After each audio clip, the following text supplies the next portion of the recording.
Looking at all these questions, is obviously that's where your main focus is, but also as a leading member of the Anglican Church, yes. One has to ask you about some of the divisions within the Church of England, particularly this issue of gay marriage. And Justin Welby, the Archbishop of Canterbury, is calling crisis talks in January, where he's going to summon the nearly 40 heads of the worldwide church, and to avoid what some people think may be a permanent schism in the Church of England. Do you think that there is the possibility of such a break happening?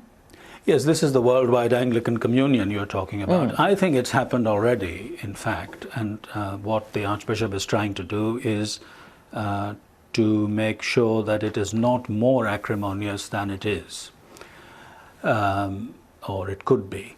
So, yes, I think what we have is a fundamental division about how people think of God, how they think of the human condition, how they think of relationships between men and women.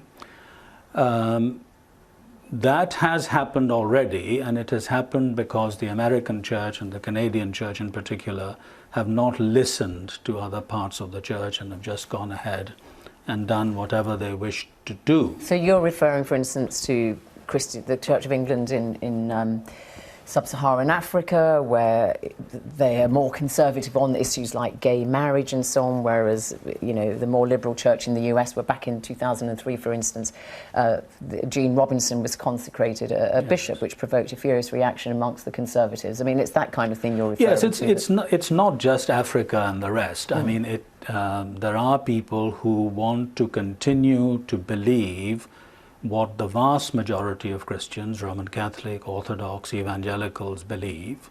This is just a very small number of Western people who want to capitulate entirely to cultural fashion. I mean, that is the reality.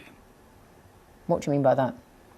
Well, whether that is about how God is thought about. I mean, there's an increasing tendency in the West to depart from biblical ways of talking about God. You mean when there are some references made to God as she? Well, it could be that, yes, because, I mean, whilst the language about God in the Bible includes motherly love and things like that, the major language is about fatherhood, for instance. And I think if you change that, you would change quite a lot. So there are these things, and I think there are fundamental divisions. Now, as I say, it's always good to meet and informally, and to see what can be salvaged, but the divisions are very deep. So when a Lambeth Palace source says we're going to have parts of the church sort of sleeping in separate bedrooms and not necessarily, or believing in the same thing, and a conservative wing, and so you're really from that conservative wing. You think that is going to be a viable future for the church? I think that it has happened already.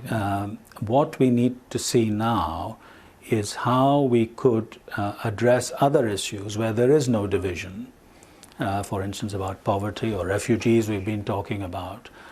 And that's what Justin Welby wants to refocus the church on, that kind of thing. He says, I want to keep people, I don't want to just keep people in the same boat without actually rowing it anywhere. He says he wants to refocus on poverty, refugees, the protection of children and the environment. Yes, but I think, everyone should be concerned about that on whichever side they are. But I suspect that they will be concerned about even these things separately.